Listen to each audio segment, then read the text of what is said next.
This is 365 Sports, powered by Sikkim365.com. Welcome to the Triple Option. Here's your host, Paul Catalina.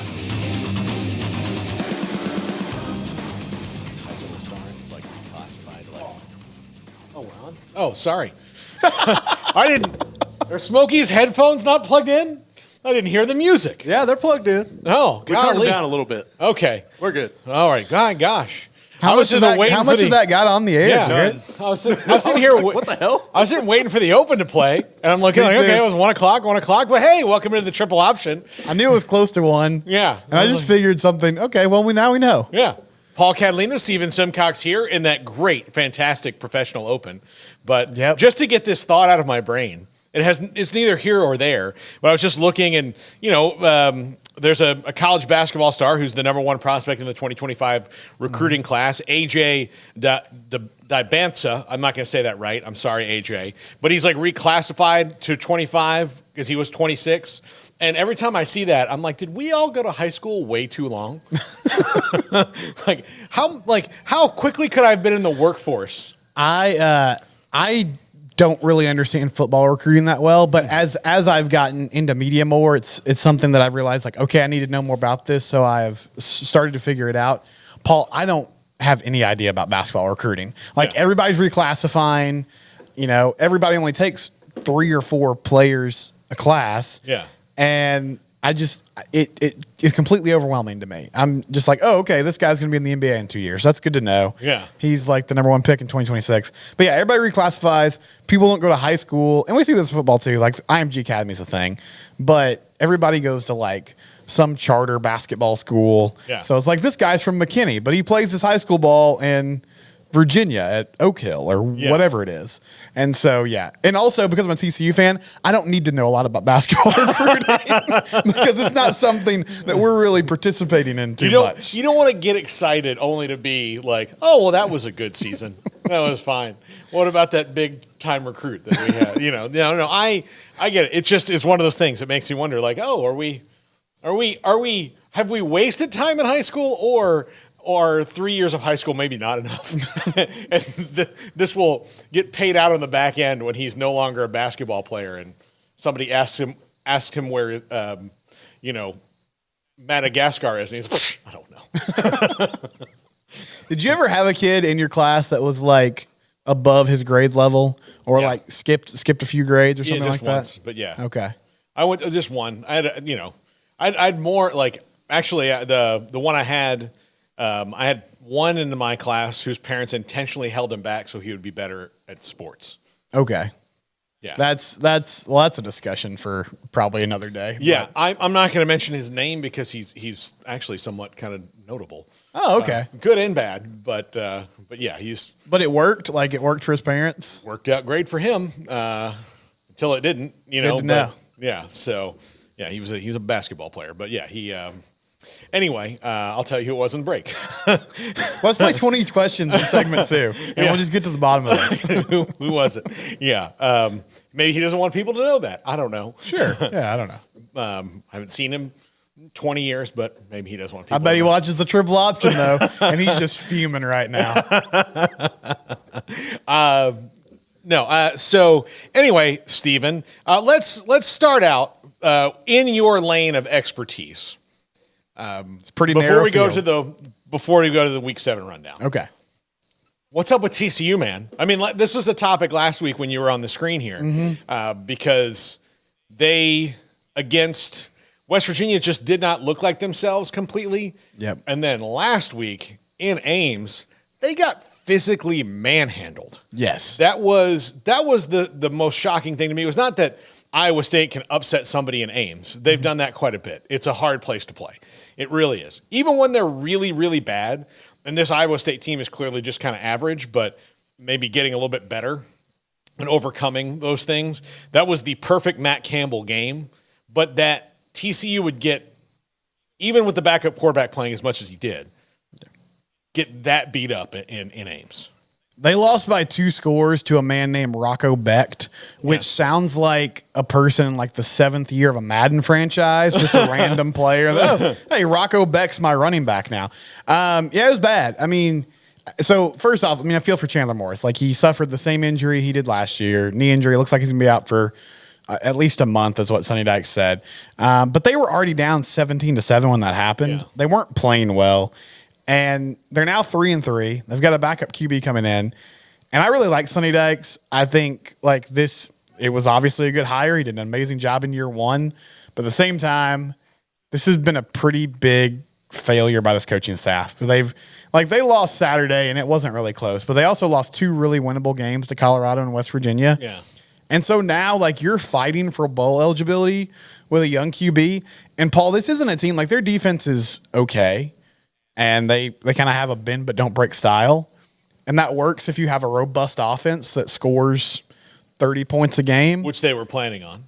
Which is what they're planning on. They're not doing that. Now the offense is going to be more limited. And so I don't know if they have the formula to scratch out 6 wins. And it's not the first time we've seen something like this. I remember Texas, after losing the national title game to Alabama, they had a lot of turnover. They finished 5-7. LSU in 2020 had a very rocky year after that incredible team. But this was supposed to be the manageable, easy part of the schedule. Yeah. And you've come out with a 500 record.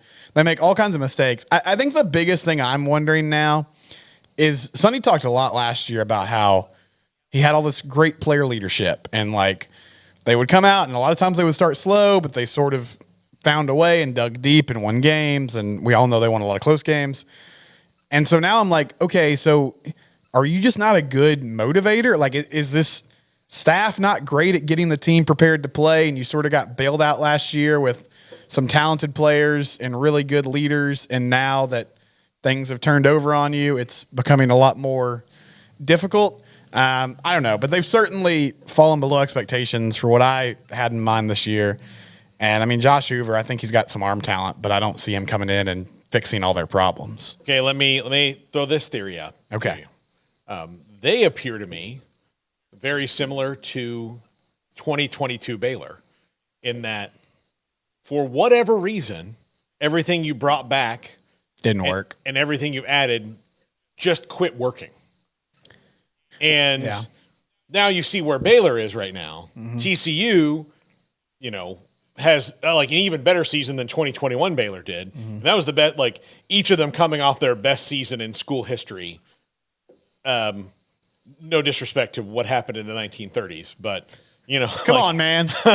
I say that and they'll be like, "Hey, Doak Walker's got something to say to you." And I'm like, "Listen, if he crawls up out of his grave, we'll talk." But nobody cares. But in 30, claiming national championships was just so different. Yeah. In 38, they lost their last game of the season to SMU.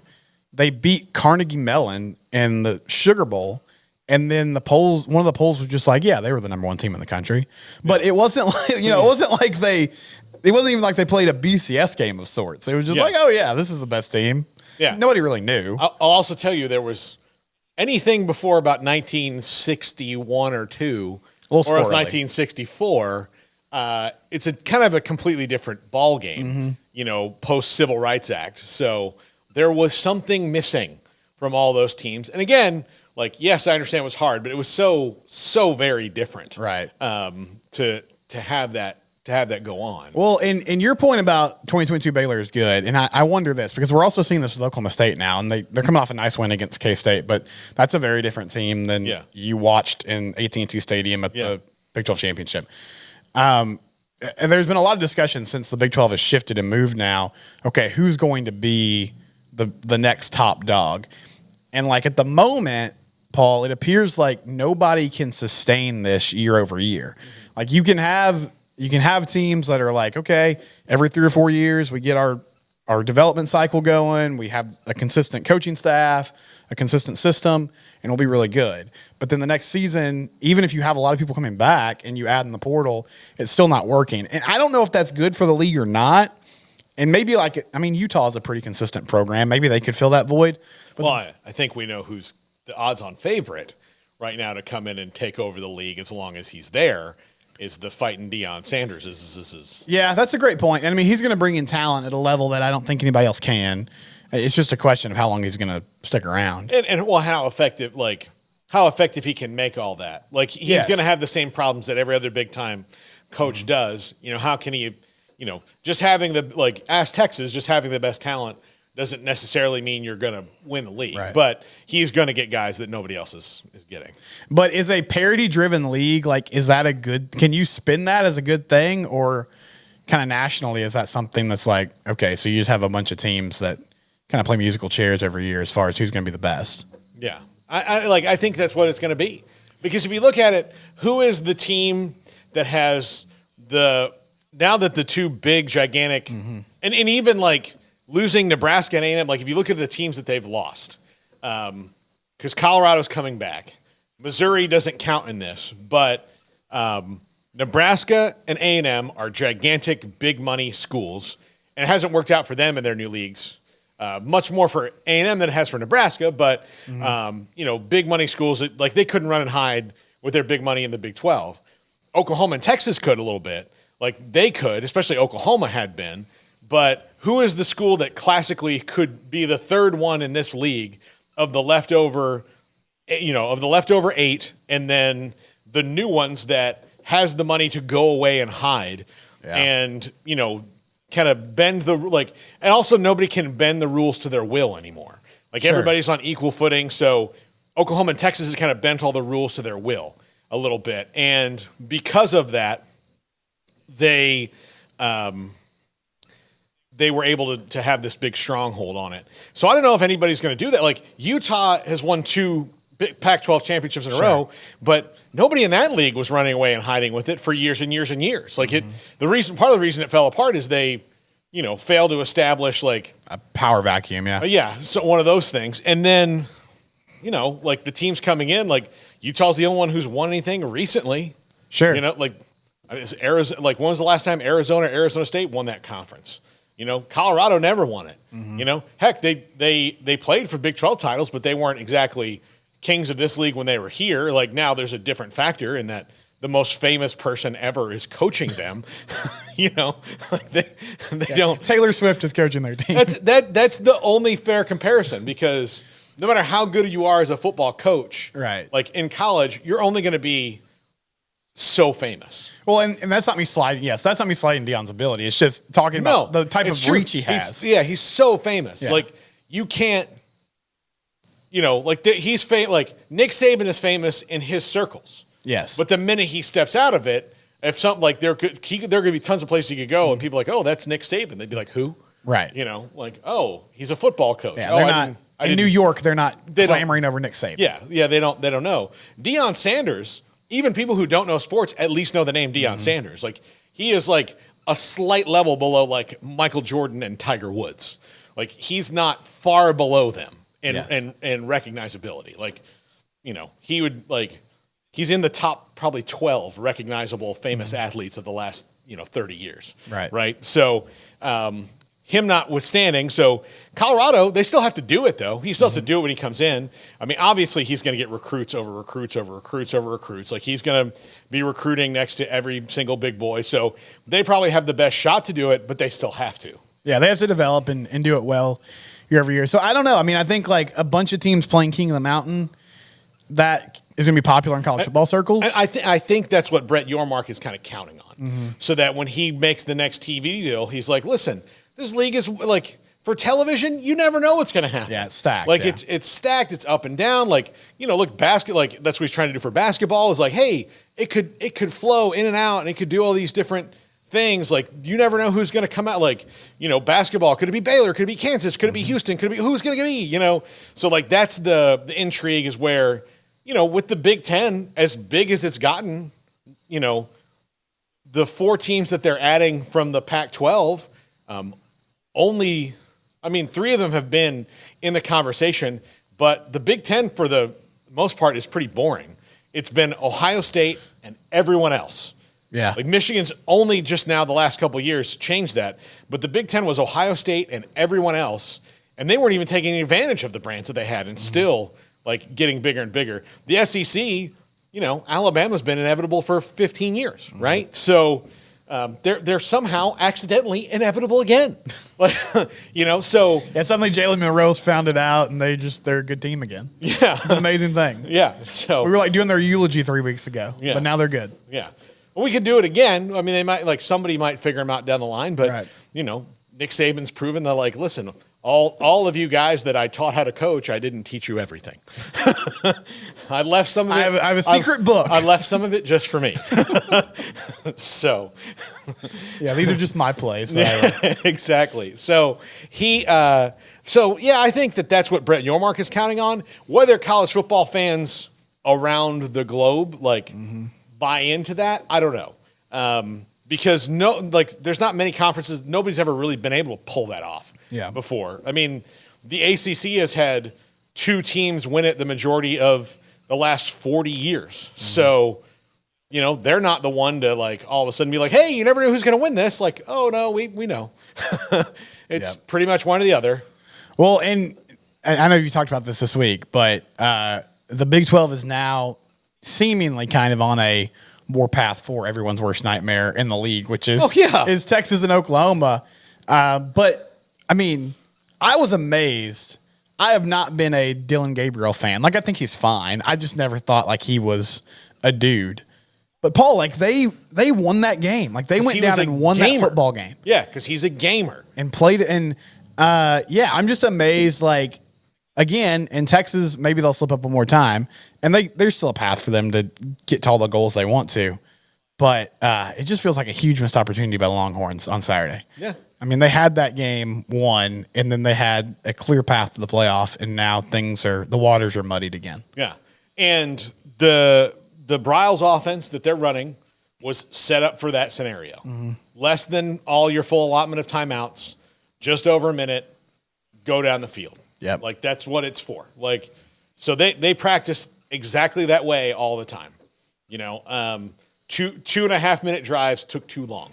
You could have shaved 30 seconds off that if you'd been truly efficient. And excuse me, sorry. But yeah, there are just so many possible variables that's going to happen with the Big 12. I don't know. And I don't know if everybody's going to like it. How it turns out, how it shakes out. But I think it's better for the individual schools in it, in that there's no overlord. Yeah. There's nobody that you're like, okay, hey, we've got this idea. I hope Texas and Oklahoma like it, and Texas gets most of the brunt of that, and I think that's true. And I think Oklahoma like to use Texas as a shield to be like, well, I mean, they said no. What are you going to do? We agree with them. They said it first. What are you going to do? Look, I wish we were in a different position. The fact is that we're not. So, they were the good cop and Texas is the bad cop in that. But both of them had the same interest in heart, which was this conference exists to feed us, not the other way around. Well, and it looks like there might be no video game boss on the field that you have to have a cheat code to beat. It's going to be hard in this day and age now to get people motivated and say, okay, there's a path here for us to be good. We're going to have to raise this much money and do these things. But if there's not one team that is just dominating everyone else, then you can always kind of sell that to your power brokers. Hey, we're not that far away. We just saw this team make a move. We've seen this school make a move. If we can mobilize and get this going in the right direction, there's a way that at least for a couple of years, we could be in the mix. And so that could be a good thing for the Big 12 moving forward. I'm going to throw this out to you. And I think I posited this on our show. So if you make $10 million, and then every year you have to do a bunch of these things saying, hey, we need $1 million more in our NIL budget. Mm-hmm. How long before the people that are also paying your $10 million go, well, what if we just took, $2.5 million a year out of your salary and gave it to the players? Because it's not like $10 million to $7 million means you're have to change houses. Yeah. You're eating off the floor or something like that. Yeah, no, you're not. Buying ramen. Yeah. In it, sharing a 4-bedroom apartment with another family. No, you're not doing you're going to be fine. So how long before the coaches have to give up some of their money? That's a good point. I hadn't really thought about that scenario, but Yeah, I mean, I think it's a possibility. Maybe Kentucky goes to Mark Stoops and they say, "Hey, I mean, he's the one who made he was not wrong. No, he's not. But he's just making the point. Like, if you want this is what we got to do. Yeah, what we got to do. But also, like, you could help out with this. You know, like because when you say we don't have the money, well, we have the money to pay you.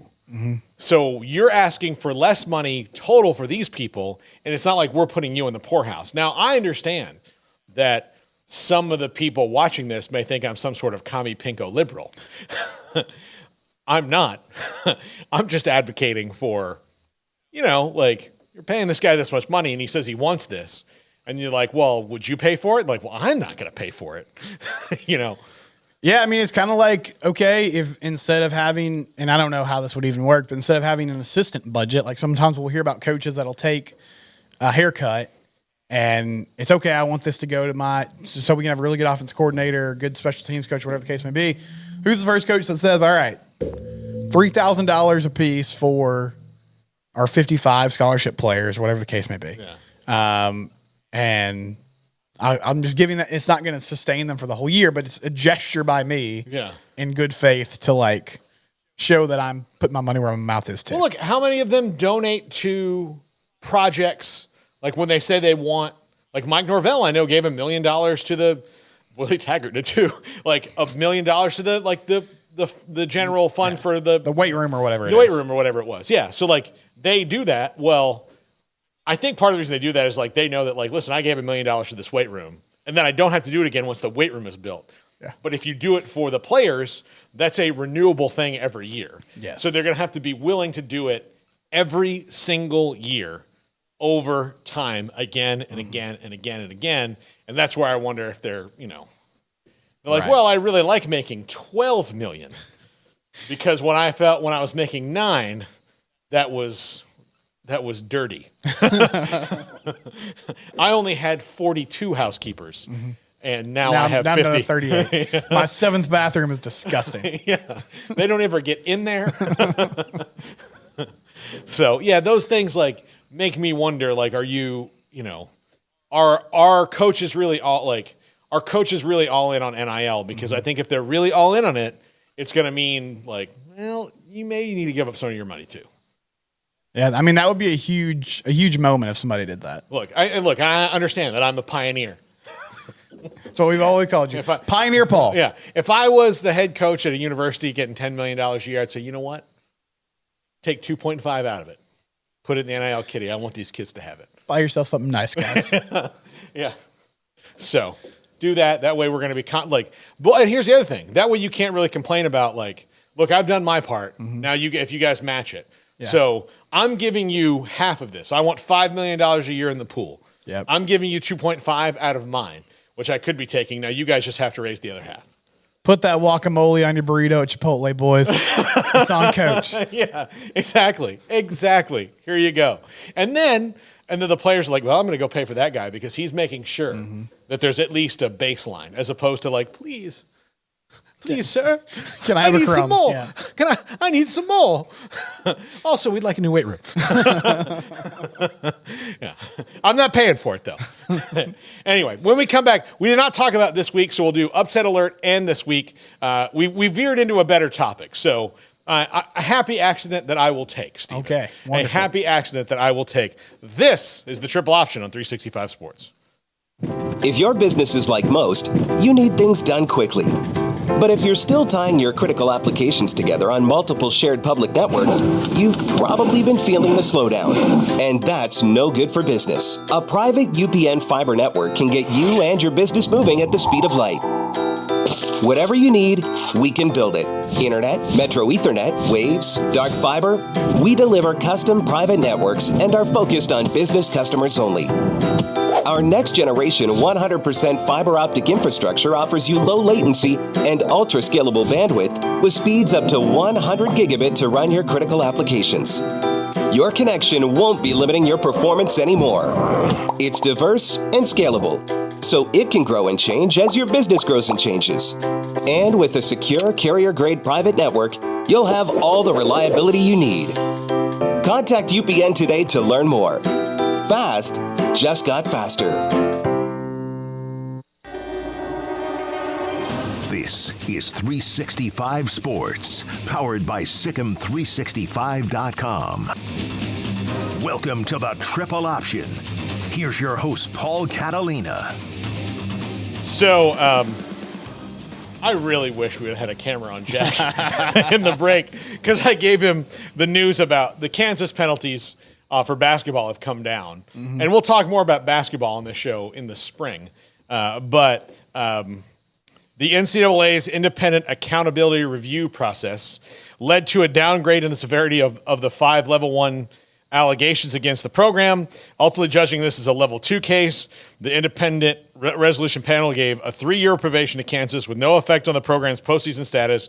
Head coach Bill Self was instead charged with a level 3 violation and no additional penalties.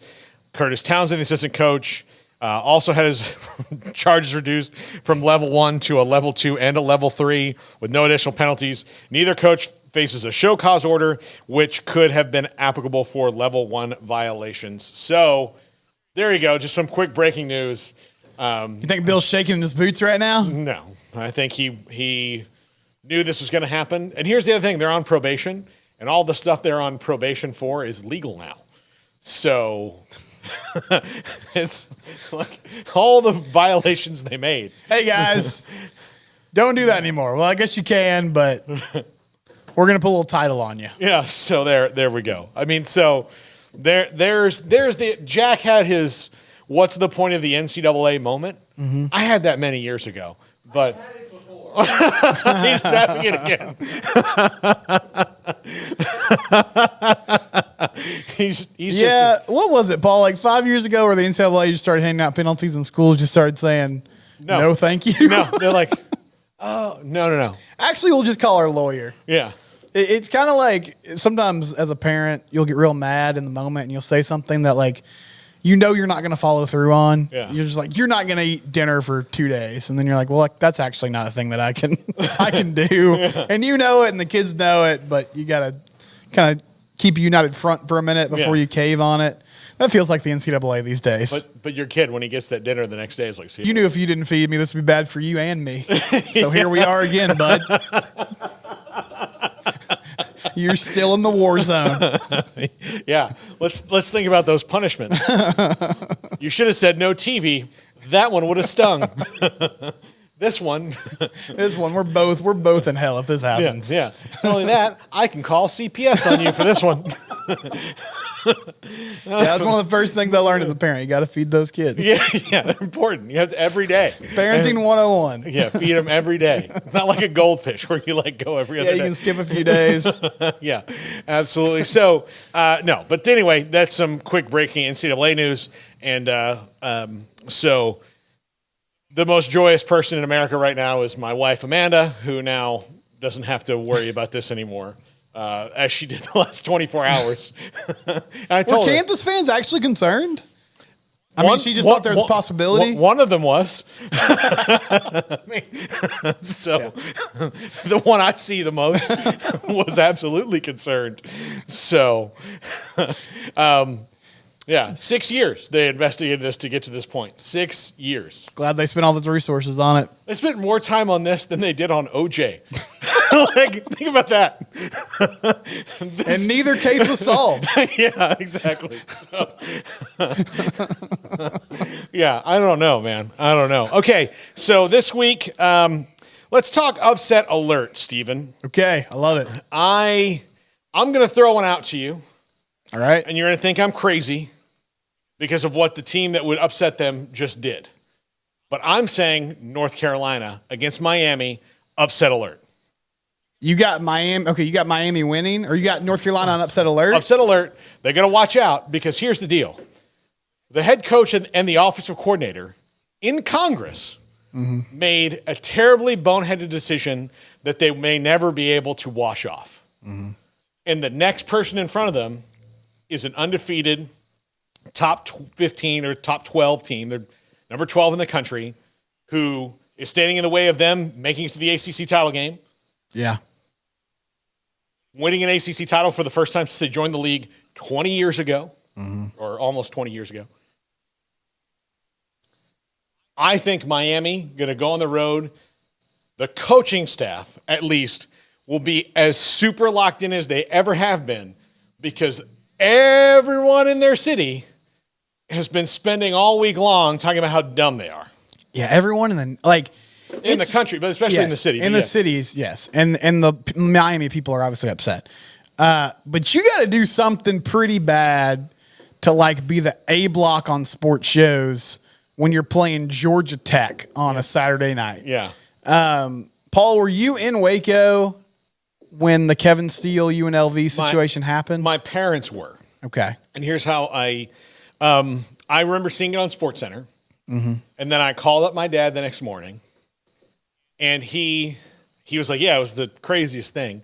They didn't go to the game or anything, but they knew about it. But because nobody went to the games back then. But in the Waco Trib used to do the quote of the week. Mm-hmm. And the quote of the week, I guess it would have been a Monday's paper. But Monsignor Mark Deering, who was the pastor at St. Louis Catholic Church, at the end of his sermon said, I just hope that our Baptist brethren can learn from us how to take a knee. That's a good one. Yes. So it's very good, especially, since we kneel a lot. It's kind of y'all's thing. Yeah, it's our thing. And so he clipped it out and sent it to me in the mail. He was like, yeah, it's hilarious. But, so I remember it well. Yeah. And I think you have to get into what was dumber, or what was worse, because it's the exact same decision, but Baylor's happened in an instant. Yes. Miami's had to watch theirs. Yeah. Miami's had to watch theirs unfold. Garrett, were you around Waco at that time when that happened? Do you remember that? I would have been, but I didn't pay attention to Baylor or the Big 12 back then. So that was the first college football game I ever went to in my life.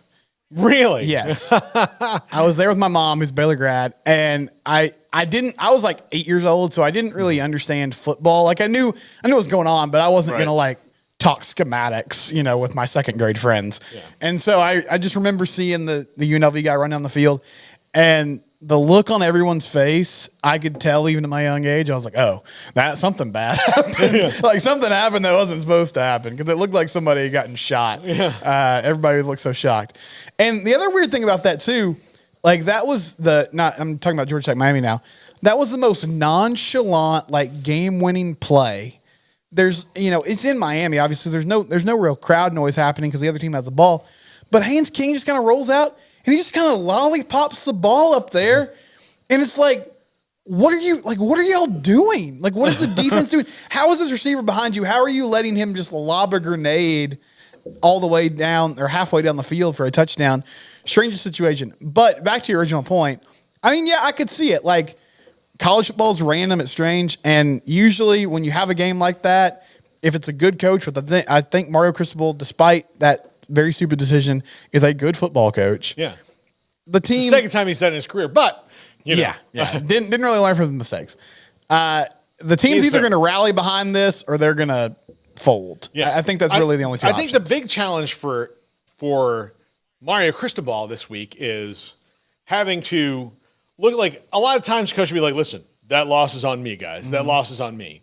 We did some things, and the team will, that helps the team feel better. But you don't really even go through it. I remember hearing my high school coach say, well, that was on us. That was coaching. We made some decisions that didn't work out because we didn't, really break down and go they were just trying to make us feel better, and it worked. Right.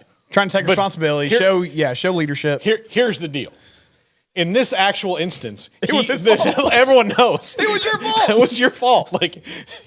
A really simple thing that we've done with you here several times, we didn't do. So that's going to be the thing of building that trust back up.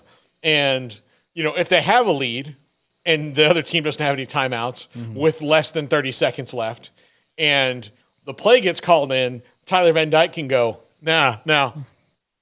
Me. I'm just gonna fall down, guys. I'm just gonna take it. They called this play. They might yell at us, but then the clock will run out, and we won the game. So I don't think it's gonna last that long. I'll take that risk. Yeah, we're not playing for Bud Kilmer here, so I think it's all right. Yeah, just a comedy of errors. But I mean, I see where you're coming from. And Miami's they're a good team. They played a horrible game against Georgia Tech. They should have escaped with a win. They somehow got, they made bad decisions and ended up with a loss. But North Carolina's not a juggernaut. I think that's a game that could go sideways. Yeah, but they look like they're getting better. And I'm curious to see what happens in the ACC if Louisville, Florida State, and North Carolina all wind up with the same record. Because they don't play each other. Right. And how about Jeff Brom in Louisville? I mean, not flashy, but they're just and he's doing it the right way. He has to win now. Mm-hmm. And he has to make Louisville cool, right, for football players. It's been cool for basketball. It's always been like, I'll go to Louisville, but like football's always been their second sport. Sure. Now that he's back there and, the fans who've been begging, I think they've been begging for him to be the coach since he graduated. So now that he's finally there, then people are excited again. All will be all right. They can finally. I think the attitude they have in Louisville, like as fans, be like, "See, we told you guys you should have hired Jeff Brom. Told you." They should bring Rick Pitino back as an honorary captain for a game. That'd be great.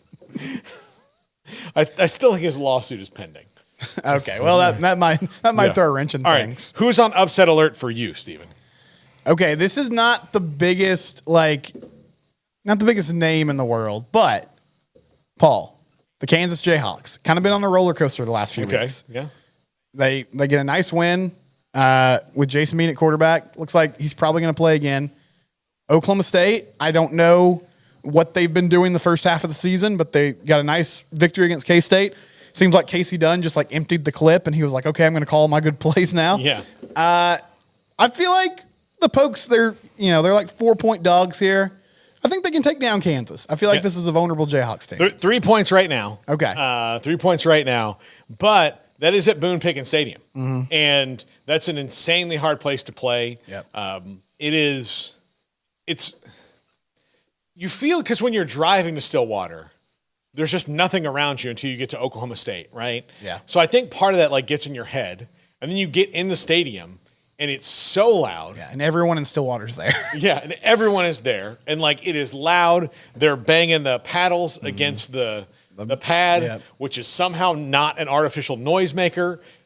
Yeah, still not sure the clarity on that rule. But look, they could be doing it with their hands too. Mm-hmm. So I think that they just let them have the paddles because they're like, we'll let that slide. What's the difference? But they're banging the paddles on that pad, and that's right behind you on the sideline.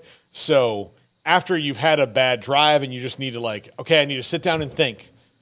I need to sit down and think for a second. You're just hearing. It's just constant, it's like if you're trying to sleep, you ever had your fan click? Mm-hmm. And you're like, oh, God. Yeah. I get you can't you think you fixed it and it stops for a second and it starts again. You don't know what's clicking. I think that's the sensation. The feeling. Yeah. Paul, I have a tech idea. Are you ready for this? Yes. Okay. So the ESPN app, they should do this. They should put out upset alerts like Amber Alerts. So it just if an underdog is leading in the fourth quarter, all of a sudden your phone just starts going off, just beeping, and you're like, "What is this?" Oh, look, Miami's beating North Carolina. I need to get to the TV right now. Yeah, that's my idea. I don't know how you pull it off. Or you put you just go right to the Watch ESPN app. Yes. You just go boop. Okay, I need to see this. Upset alert. I got it straight to my phone. I'm watching the game now. Yeah. Perfect. Yeah. All right. Trademark. Steve Simcox. You did it on this show, so we get 40%. That's right. I'm coming after you, Apple. 40%. We get 40%.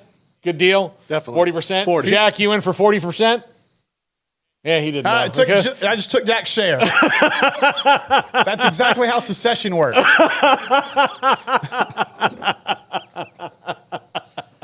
Yeah. So there we go. Yeah, I think that's a great idea, though. I mean, because you can get there are apps that will send you the score alerts or maybe even upset alert that's there, but it doesn't take you right to the app. No.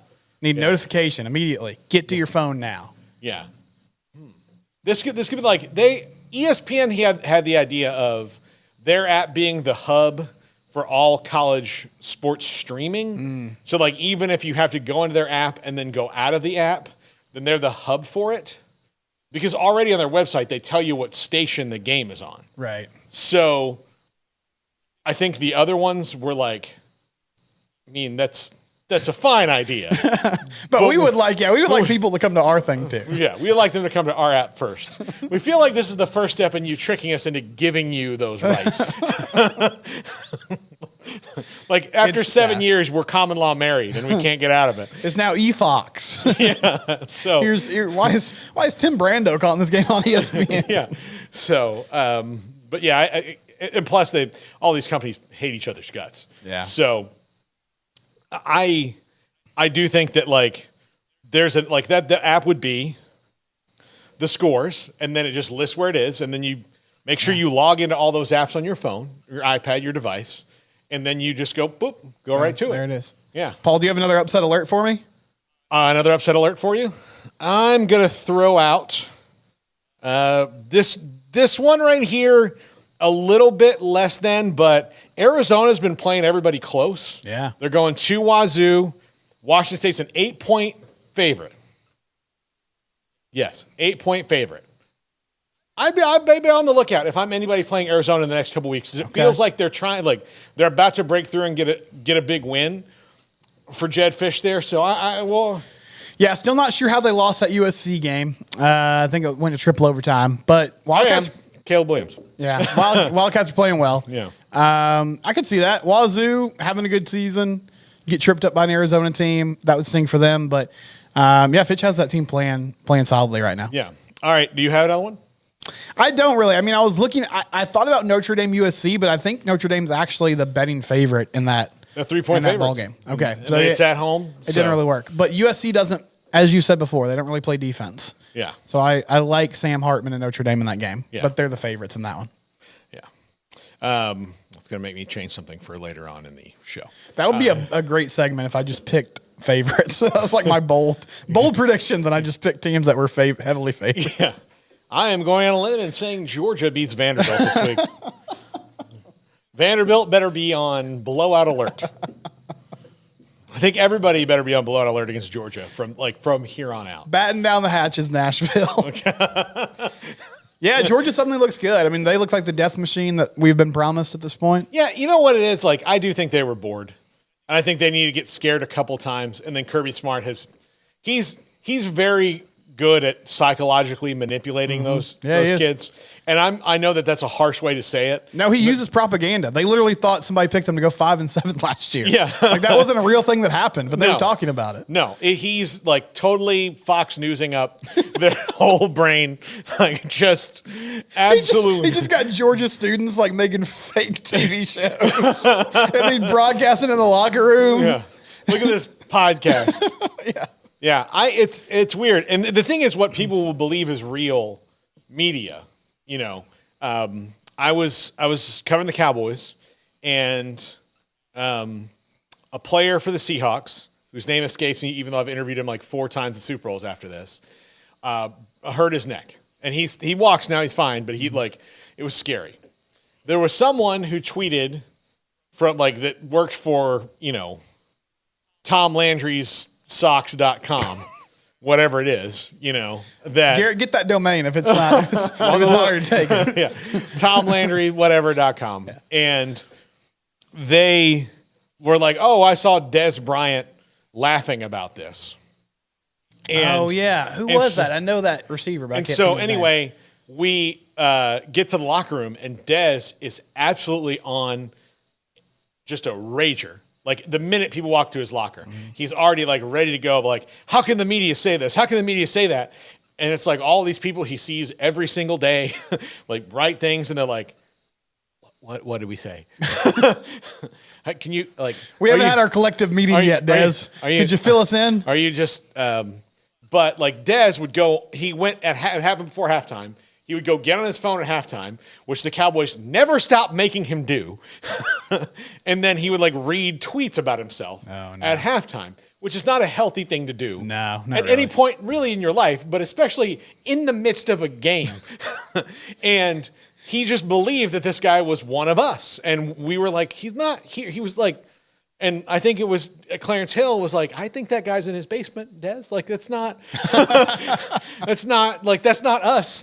He wasn't in the press box. It's not here. I promise you, of all the people, everybody call out, are you Tom Landry's socks on Twitter?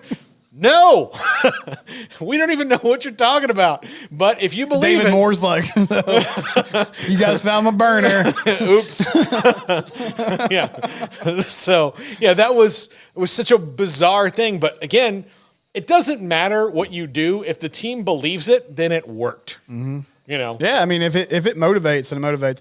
Unfortunately for Kentucky, it seems like Georgia always figures out against them. Yes. It's like Kentucky rolls in. Hey, Kentucky's like 24th in the nation. They're having a nice season. And then Georgia's like, all right, we're going to pound you into dust, and then we're going to leave. Oh, like you walk in and like they've just been eating raw meat for a week and been stuck in cages. You're sending a basketball school after us? Yeah. We'll show you something. Yeah. Just defensive lineman over there like eating like a rib. Like off the bone. All right, when we come back, Steven, based on the Rangers and their very hokey superstition that worked, we're going to play a game. I'm going to let you set it up for people. We'll play a game. We'll see if we can find a college football fad that this fits.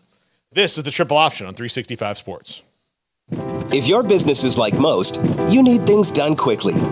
But if you're still tying your critical applications together on multiple shared public networks, you've probably been feeling the slowdown. And that's no good for business. A private UPN fiber network can get you and your business moving at the speed of light.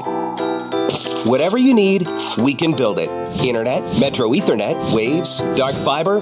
We deliver custom private networks and are focused on business customers only. Our next generation 100% fiber optic infrastructure offers you low latency and ultra scalable bandwidth with speeds up to 100 gigabit to run your critical applications. Your connection won't be limiting your performance anymore. It's diverse and scalable, so it can grow and change as your business grows and changes. And with a secure carrier-grade private network, you'll have all the reliability you need. Contact UPN today to learn more. Fast just got faster. This is 365 Sports, powered by Sikkim365.com. Welcome to the Triple Option. Here's your host, Paul Catalina. Welcome in back to the Triple Option. Steven, let's play this game you came up with, and we're going to try to find the fads. Yeah, so I know not everybody's following baseball, but the Texas Rangers on a nice little run right now. And it was discovered like a few days ago. Jared Sandler's part of the radio network, does a really good job.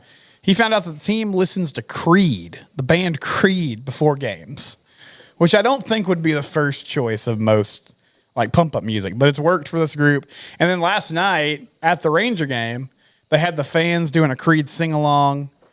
And I was going around my house yesterday just annoying the heck out of my family because I just kept singing, "Can you take me higher?" And that's like the only part of the song I know. Yeah. And then like the guitar riff that's like, near, near, near. I've always wondered what he wanted from Golden Streams. Makes me wonder about Scott Stapp.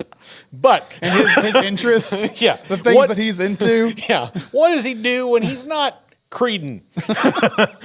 You know, when he's just hanging, relaxing. Yeah, I'm not sure. But I've never had an opinion about Creed. They're kind of like Nickelback, like they're a popular band, but people are they like to hate on them because they got a weird voice and they're strange. But now I'm like all in on Creed music. I was listening to it this morning when I was making breakfast. So I'm sure they appreciate that. Yeah, kids loved it. They were my 7-year-old was like, "Heck yeah, Dad, Creed! Let's just get the day started." Do you have any Switchfoot in the mix too? But I wanted to know: have you ever adopted anything strange as like a superstition or gotten on a trend or a fad because of your favorite sports team? Oh gosh. Let's see. Like the Angels had the rally monkey. Yeah, the Angels had the rally monkey. This happens a lot in baseball. Mm-hmm. Baseball's a long season, and in that kind of like psychological warfare you have to do, you need stupid things to like get you through the 162 games and then the playoffs. Right.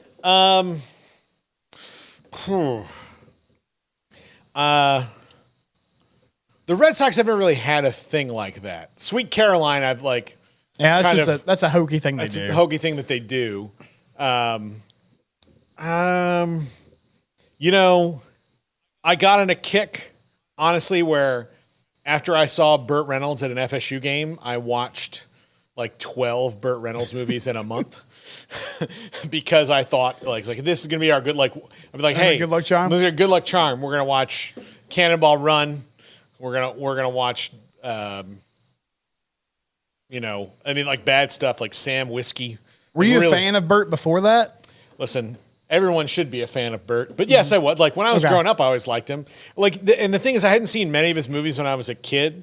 The one I remember was one called Switching Channels, which is not a good movie, but its message was a little ahead of its time. It was a comedy. It was really stupid, but I remember Burt from that. But I mostly remember him from Evening Shade when he had a sitcom. But yes, I was a Burt fan, and then when he became an FSU person, he became my spirit animal.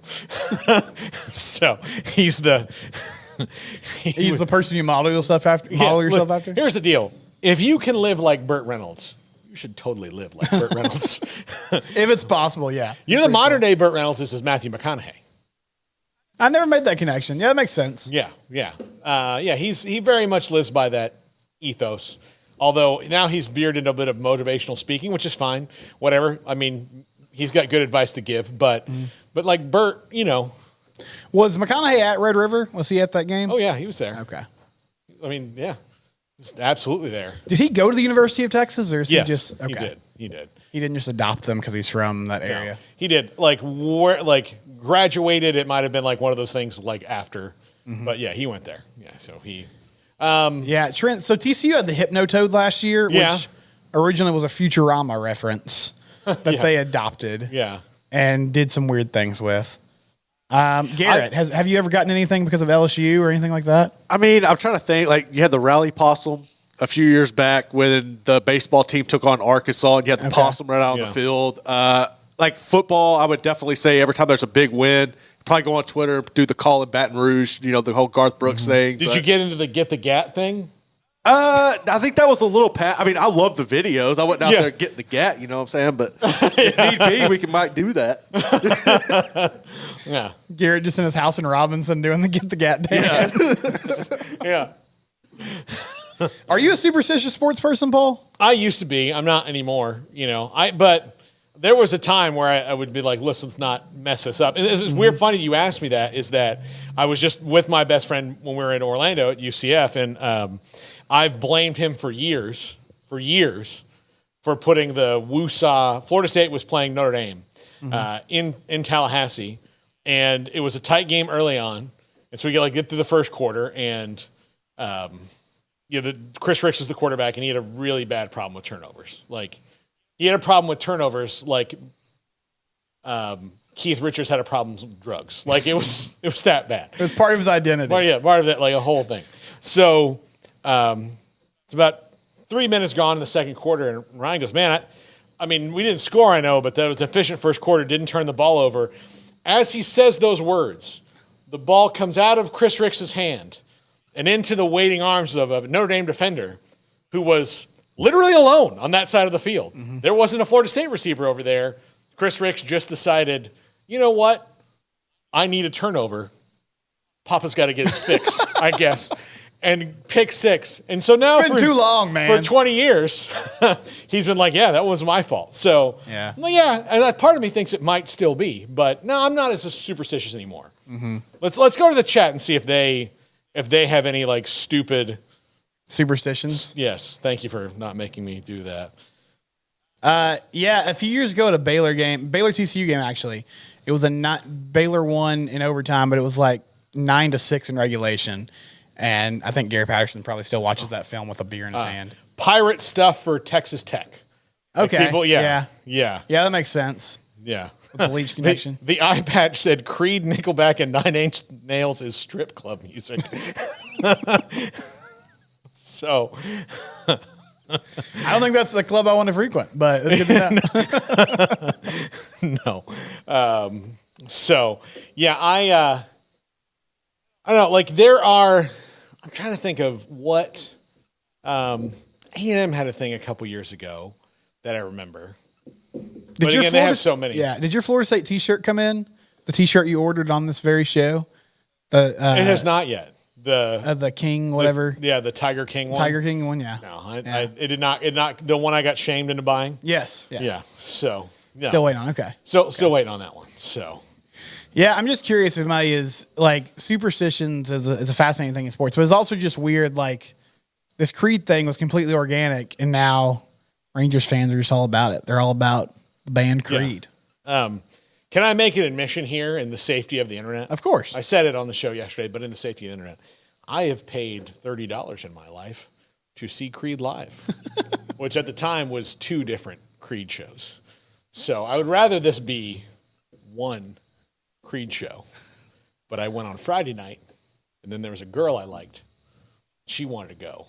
So I went again on Saturday. You got the double feature. Did they change up the set at all? No, it's the same thing. It was the same thing. They're from Tallahassee. So okay. Like they were there playing. They played at Floyd's, which is I don't know if Floyd's is still there or if it's something else now. Mm-hmm. They played at Floyd's. They played it Friday and they played a Saturday show. And yeah, I don't mind Creed. It's just not a band that I've really listened to before. Here's what I know about Creed is like Limp Bizkit apologized for them. Like, because they like made them their opening act, and then Scott Stapp and Fred Durst like got in a bit of a tete-a-tete. And when you have like a guy that's as classy as Fred Durst saying, you know what, I understand that I'm a scumbag, but this guy, it's just pretentious. It made me wonder. So I also remember when they played the Cowboys the halftime show, Thanksgiving show, famous halftime with show. It's the GIF now. Yeah, with they the were acrobat, like which trapeze artists running around. Yeah, this didn't make any sense. It's very strange. Yeah, you've been to a lot of those Cowboys Thanksgiving shows, right? Yes. Yeah. Unfortunately, yes. Yes. 2 of them in a row were Kenny Chesney. Any of them that you remember that were particularly good, or were they all kind of mediocre to bad? Meghan Trainor wasn't bad. Okay, wouldn't expected that, but all right. I have mixed feelings about Pitbull. That one was at least kind of fun, but I'm not what you'd call a Pitbull fan. That checks out. Yeah, like we had a buddy named Q who used to do radio with us. He now has gone on to doing radio nationally, but he loved Pitbull. Yeah. And like when he told me he was a Pitbull fan, I thought he was joking because I had never met a Pitbull fan. I had heard a lot of Pitbull music on the radio. You hear it in gyms. Yeah. Spin classes. I know that it's popular music, but I'd never heard anybody be like, it's like if somebody told me they're a Black Eyed Peas fan, I'd be like, no, you're not. Like that doesn't exist. Like I know their music's everywhere. I've seen them at a halftime show as well. So, but he was legitimately like all about Pitbull at AT&T Stadium at the Super Bowl. The Black Eyed Peas. Yeah. Well, that was the only like cool part about that halftime show is that before the game, Zach Burke and I were like walking through the lower level of AT&T Stadium there. You've been there. Yeah. And so that's where the auxiliary media area was like in just a corner there of the, open space. There's just many open spaces. And I saw Slash, who played on the halftime show. And I was like, oh, what's up, Slash? And I like high-fived him. And he's like, hey, man, how you doing? And I was like, well, great. And then we just kept walking. And Zach was like, man, you made it seem, do you think Slash thinks he knows you? I'm like, no, I think he just high-fives people all day long. Yeah. He's just Slash, like, yeah, this guy. Slash decided to make me feel good as a person. Like my pal over here. Yes. Then we went and got in an elevator with just Rich Eisen and Josh Duhamel. Like it was the weirdest thing is like one of those things where usually when you're on an elevator at Cowboy Stadium, it's 30 people, but like, we're like, oh, we'll just get the next one. The next one came. It was just the 2 of us standing there. And then like Rich Eisen and Josh Duhamel like walked in behind us and we just sat there in the corner, like listening to their conversation. You didn't say anything to him? No, like Super Bowls are weird. You see all kind of random things. I saw Guy Fieri and Jesse Jackson having a very heated discussion about the game. And it's something I thought it was an actual dream. Like, yeah, those are syllables that I never thought would go together, words I never thought would go together. I mean, like, you just Guy Fieri going, no way, Pittsburgh's going to win, man. Civil rights leader and Flavortown guy, yeah, just talking ball. And Jesse Jackson's like, no. My man Aaron Rodgers got this. Like that's. Yeah, that was the ice week, right? Yeah, it was terrible, the whole thing. But yeah, so. Anyway. Yeah, it was a terrible week. We were not prepared at all in Texas. Yeah. For that ice so storm. Pitbull. I'm trying to think of who else. Like that seemed Luke Bryan. I don't know. No, but like it's never been somebody I'm like, oh my gosh, I can't wait. for You're up there in the front row with the kids. It's like, let's go. No, most of the time, like the first couple times in the press box, like people sitting around me were like, oh, he's forgotten that Kenny Chesney's going to be here. I'm going to wait until he reacts to this. And then I'm like, I'm trapped. Like I can't go anywhere. Yeah, what are you going to do? Like everywhere there's not a quiet, like the press box is the quietest place I can be for it. If I walk out in the hallway, it's way louder. I can't go outside. I mean, you're just riding the industrial elevator for the next 20 minutes. Yeah. Like, hey, you guys need help with these plates? I'm game. So, no.